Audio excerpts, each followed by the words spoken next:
What's going on, everybody, and welcome back to the Locked On Pirates podcast. I am, of course, your host who does the most, Ethan Smith. Hope you guys, again, are having a phenomenal day, as I hope you always are when you're listening to this podcast here on the Locked On Podcast Network. I am, of course, your host, Ethan Smith. You are joining me today on Tuesday, November 8th. And yesterday, the NL Rookie of the Year finalists were announced, and Oneil Cruz was not one of them. It's not the most surprising news, but with that said, we're going to talk a little bit about the NL Rookie of the Year, why Oneil Cruz wasn't a finalist, why he could have been, but the Pirates ultimately got what they wanted in that scenario. Also, we're going to talk about the arbitration eligible players today on the Locked On Pirates podcast and where their futures stand with the Pirates team, as well as players the Pirates will have to look at for adding to the 40-man to avoid the Rule-5 draft, kind of the insertion into the offseason. That way you guys kind of see when this news comes out about Rule-5 and arbitration eligibility and free agents and all that stuff, you know exactly what's going on, kind of like a offseason primer for you guys on this episode today of Locked On Pirates, which is brought to you by the wonderful people over at Bet Online. Of course, more on them later. But with that said, guys, let's get into today's episode.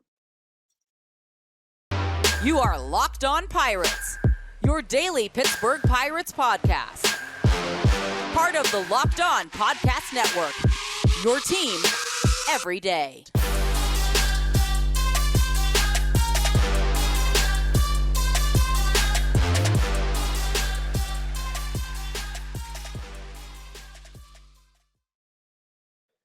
And welcome back to that Locked On Pirates podcast, everybody. I am, of course, your host who does the most, Ethan Smith.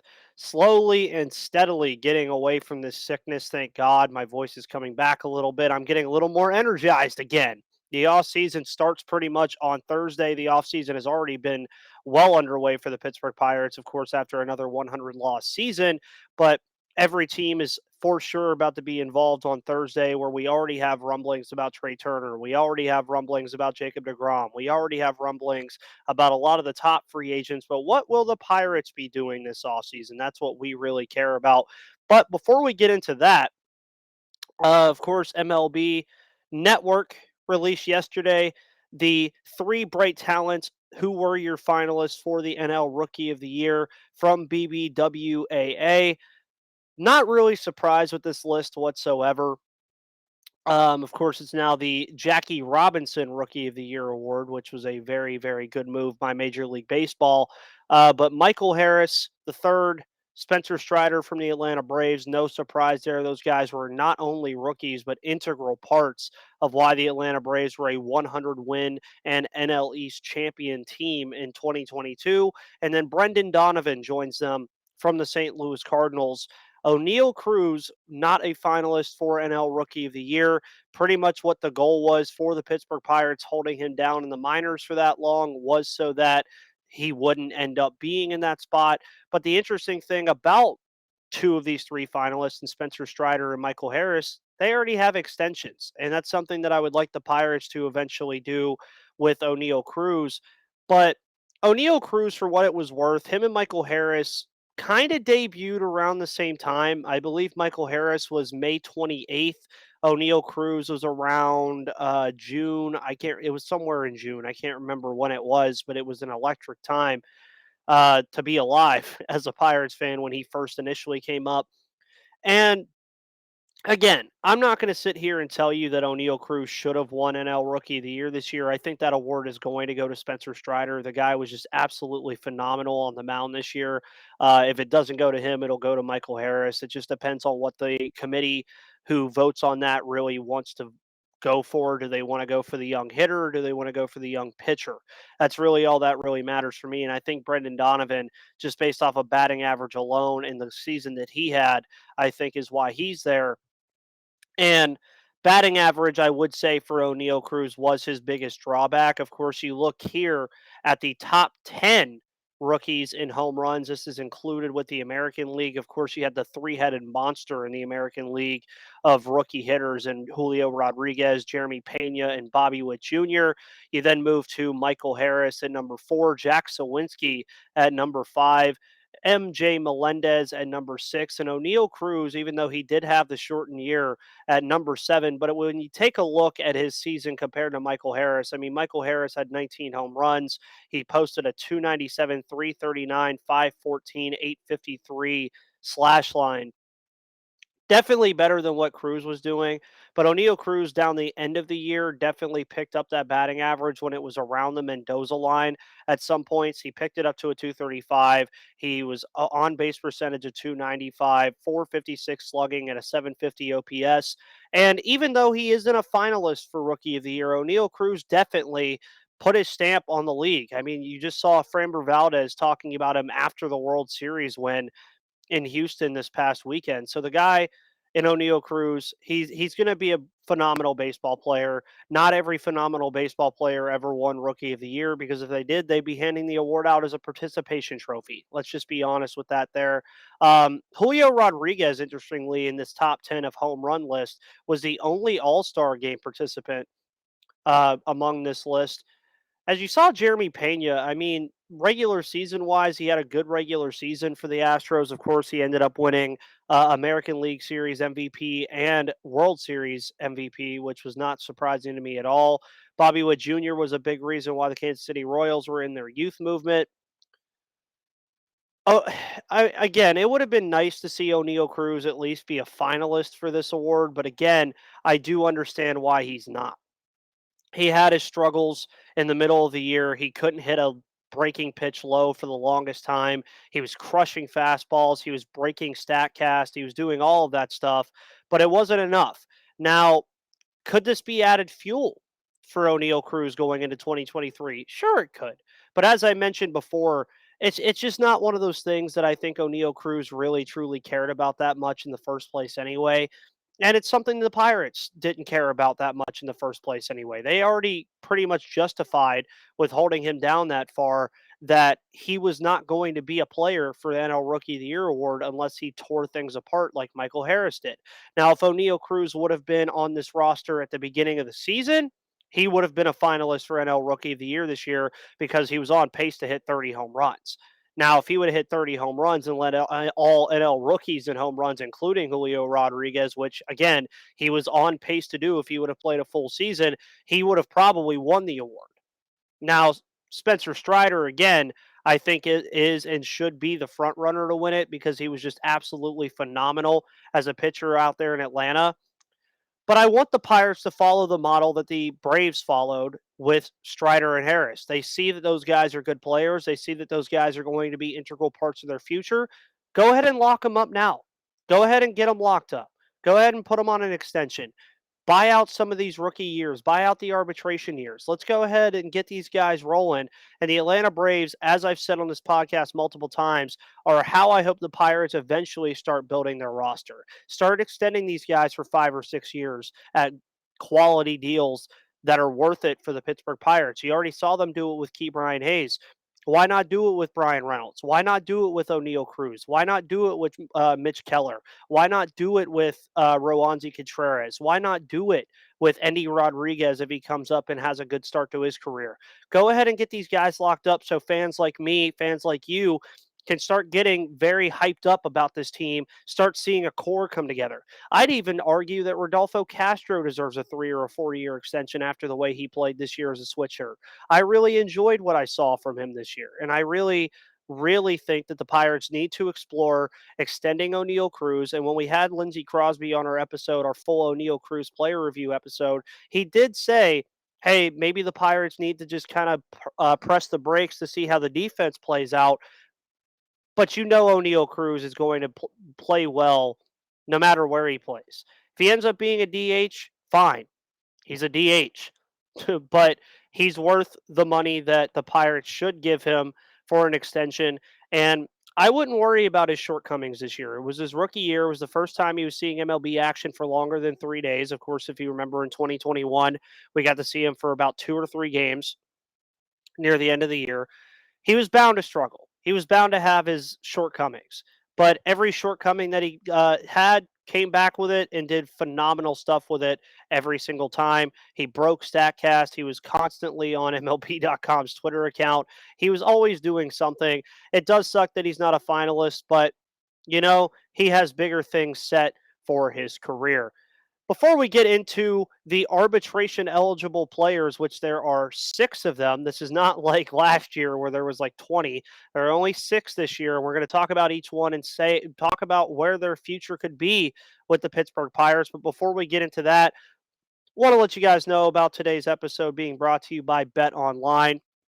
Of course, Bet Online is your number one source for sports betting info, stats, news, and analysis. You can bet on football. You can bet on basketball. You can bet on hockey. You can bet on the UEFA Champions League. The World Cup is just around the corner. If you want to throw some money on who you think will win, as Pat McAfee would like to call it, the soccer Lombardi, you can bet on that. There's tons of stuff to bet on right now, all over the place. So get the latest odds and trends for every professional and amateur league out there. From football to basketball to soccer and esports, we've got it all at betonline.net. And if you love sports podcasts, you could find those at BetOnline as well. They're the fastest and easiest way to get your betting fix. So head to the website today or use your mobile device to learn more about the trends and actions happening today. And BetOnline is where the game starts. It appears that TJ Watt will be returning for the Pittsburgh Steelers along with DeMonte Kazee. So the Steelers getting some defensive help this upcoming week against the New Orleans Saints, who lost last night to the Baltimore Ravens. So if you want to bet on the Pittsburgh Steelers to win that game, go do it. That's the way you do it at BetOnline. As mentioned, in what's kind of an off-season primer episode, with free agency being 2 days away and things for sure probably going to pick up that day, the Pirates have 6 arbitration-eligible players this year, all of whom I say are going to have an impact on 2022 in some way. But I do only think that some of them have like a clear future here. Mitch Keller, Kevin Newman, JT Brubaker, Robert Stevenson, Dwayne Underwood Jr., and Miguel Andujar are your arbitration eligible players for the Pittsburgh Pirates in 2022. Of course, this will be Robert Stevenson and Kevin Newman's second year of arbitration. Newman last year made $1.95 million, while Stevenson made $1.28 million respectively in their first year of arbitration. So for Keller, Brubaker, Underwood Jr., and Duhar, they are coming into their first year of arbitration, which, looking at these players, of course, Miguel Andujar was picked up near the end of the year after being claimed off waivers from the Yankees. He came in, had a good stretch down the end of the stretch of the 2022 season for the Pittsburgh Pirates. Dwayne Underwood Jr. had his ups and downs. I would still expect him to be an arm in the bullpen for the Pittsburgh Pirates in 2023. Robert Stevenson, I mean, him being in his second year of arbitration, I don't think that 1.28 million number is going to move too much, maybe to like 1.35, 1.4 maybe. But we'll see what they decide to do with that. Of course, arbitration is usually a little bit farther down the line in the offseason. Mitch Keller is the one, though, I think, who has a chance to be very interesting in terms of what his arbitration number will be. I don't really understand arbitration all that well still. I just know that the player asks for one thing, the team asks for another, or they agree mutually, which hardly ever happens. Then it goes to a committee, non-biased committee, who votes on it. I would expect, though, that Mitch Keller will see a decent payday from arbitration just because of the year he had. This was easily his best year as a major league pitcher. Sorry, guys. This was easily his best year as a major league pitcher, no doubt. Him and Roansy Contreras were just a two-headed monster out there, it felt like. And Mitch Keller, hopefully, will bring what he just did this past year into next year and continue to improve to the point where I think the Pirates also need to explore extending Mitch Keller. Now, again, he is arbitration eligible, meaning that the Pirates could choose to extend him to buy out these arbitration years, or like they did with Brian Reynolds, or they just stick with him on arbitration. I think the more likely option, stick with him on arbitration this year, make sure you have what you have with him, see what you got, see if he's going to actually be a consistent option for you out in this rotation, which I think he will be because he did finally start getting away from just throwing the ball hard as hell and actually like putting up some command on his fastball and his off speed. But when you look at that list, I mean, all of those guys are going to have an impact in 2023 in some way. Kevin Newman is the interesting one because he will have some trade value at some point, and also the Pirates' middle infield is just still stacked with Oneil Cruz, Kevin Newman, Rodolfo Castro, Tucupita Marcano, etc. Um, JT Brubaker, one of the more underrated pitchers in baseball. He's been the topic of trades the last couple of years, which should tell you something about how he has performed this year or these last couple years. With JT Brubaker, it is actually a very good thing to see with him. Think he's a phenomenal third option behind Roansy Contreras and Mitch Keller. The fourth and fifth options in the rotation will also be interesting. Robert Stevenson and Dwayne Underwood Jr., as mentioned, I think they'll both be in the bullpen. I think they'll both get some good innings, but are they long-term options? I'm not really sure. And then Miguel Andujar is really the interesting one, just because the Pirates did pick him up at the end of the year last year. He did perform well last year. That doesn't mean that he's a future piece on this team.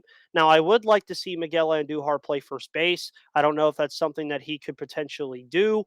But the Pirates will also probably look to add at that position anyways. So we'll see what the Pirates decide to really do. Um, we'll see if they're able to really pull anything out of these arbitration eligible players. I would assume they will, especially Mitch Keller, JT Brubaker, and Kevin Newman. Stevenson, Underwood Jr., and Andujar are kind of the shaky ones, but we will just have to wait and see. If you're on audio, you're going to get a little bit of some ads here. If you're on YouTube, you're going to see the Locked On Pirates podcast logo for a few seconds, but we will be right back.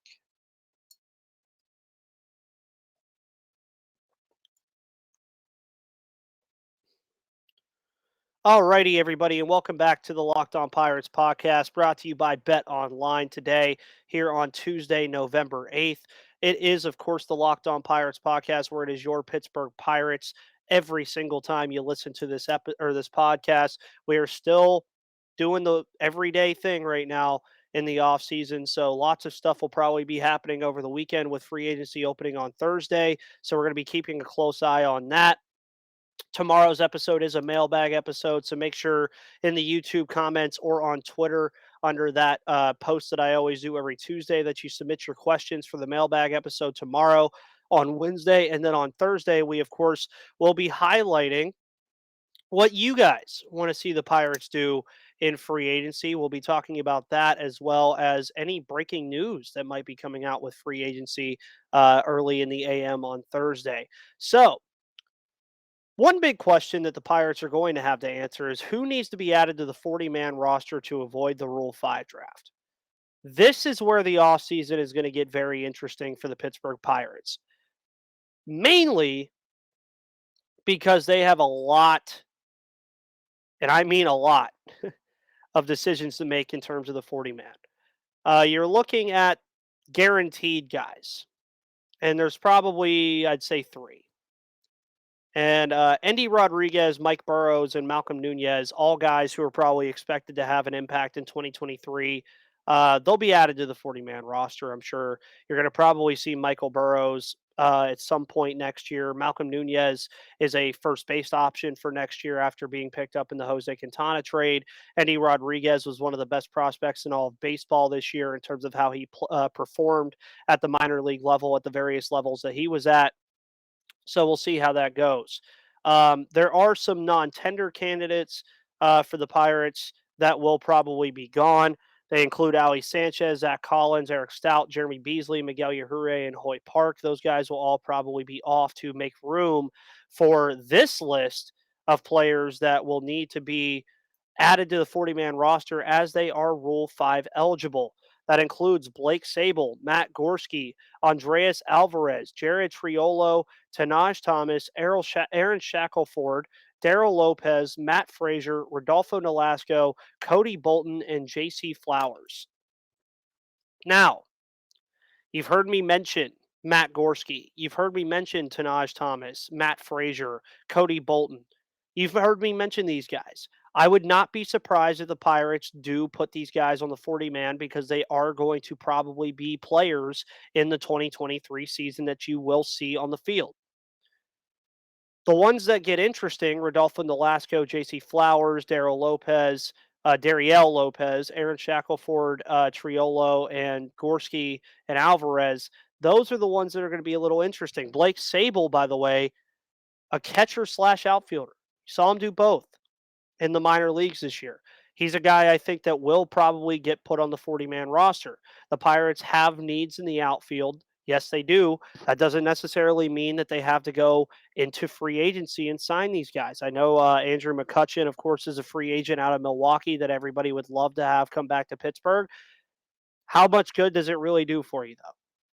Well, let's think about that for a second, because you have, as mentioned, Gorski, Sable, Frazier, all on this list that are Rule-5 eligible that you still probably want to get eyes on. That still includes Sawinski, Cal Mitchell, Kanan Smith and Jigba, Tucapita Marcano, G1 Bay, Travis Swaggerty. There's still a lot of names the Pirates need to get looks on, and it's going to be a tough decision for them. It really is. Everybody can't be on the 40 man. That's why I called the 40 man. You have to obviously prioritize your MLB talent, and then you have to prioritize the top guys in your system. That's why you're going to see ND, Mike Burrows, and Malcolm Nunez definitely on that list. Everybody else, though, it's going to be it's going to be up in the air about what the Pirates decide to do with these guys. I would expect that Cody Bolton will probably get added. I would assume Tanaj Thomas and Matt Frazier will also probably get added. The rest of them, I can't really add too much just because I'm not really sure. And that's also something that they have to do by next week, November 15th. So a week from now, the Pittsburgh Pirates have to add these guys to the 40-man roster to protect them from the Rule-5 draft. So we will see how that goes. And again, it's one of these off seasons for the Pirates that kind of feels pretty big. And to add to that, I'm not saying they're going to go out and sign Carlos Correa or Aaron Judge or any big guy like that. But I do think that they have to actually go out and sign quality major league talent to longer than a 1-year deal to give these young guys a sense of, okay, we're going to try to win. Like, we're going to start getting better. We're going to start being competitive. And we'll see how that goes for the Pirates. We'll see if they do it. We'll see if Charrington and Nutting open up the checkbook a little bit and go out and sign some guys. Couple guys that I might keep an eye on at the first base position: Jesus Aguilar, Miguel Sano, Josh Bell. You never know. But with that said, guys, thank you for tuning in to the Locked On Pirates podcast today for somewhat of an off-season primer and Oneil Cruz not being a finalist for the NL Rookie of the Year award. Now that you are done with this podcast, make sure you check out the Locked On Sports Today podcast with Peter Bukowski, where they have all the news you need on every single thing in the world of sports, from hockey to football to baseball to basketball to football. Everywhere you need, any sport you need, make sure you check it out. Also, go check out the array of Locked On Pittsburgh podcasts, the Locked On Steelers podcast with Christopher Carter, the Locked On Penguins podcast with Hunter Hodes, and the Locked On Pitt podcast with Nick Farbaugh. We are awesome here in the 412. We have a great time, and we should honestly subscribe to this podcast and every Pittsburgh podcast and all of the Locked On podcasts, because the Locked On Podcast Network is the best podcast network out there, and you guys should enjoy it every single day. Thank you so much for tuning in, guys. My name is Ethan Smith. Follow me on Twitter at MVP_Ethan or at Locked On Pirates for all of your coverage and news of the Pittsburgh Pirates. And with that said, guys, I will see you on the flip side.